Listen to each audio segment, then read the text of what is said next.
Talaga sa labas talaga. Kano-ano po nyo si Christopher Dilion? Hindi ko, sabi ng nanay ko, kapatid ko daw yung sa labas eh.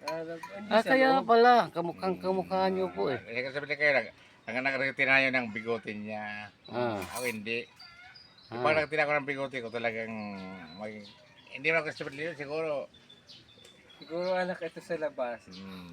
Ubo-ubo niya. Pero, bakit po kamukhang-kamukha mo nyo siya? Ano pa talagang... Hindi ko alam yan kung bakit yung kamukha ko. Siguro pag Magkamukha, kamag-anak nyo po talaga siya o ano? Hindi ko alam alam kung bakit kamag-anak ko siya.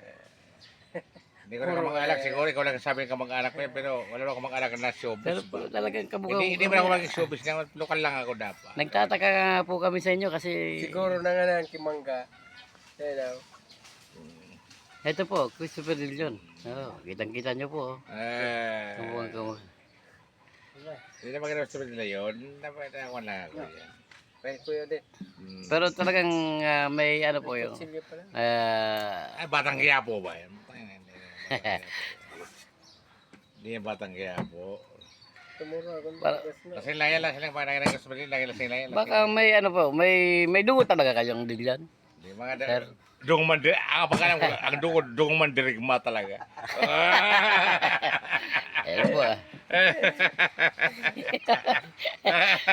upload ko na po ito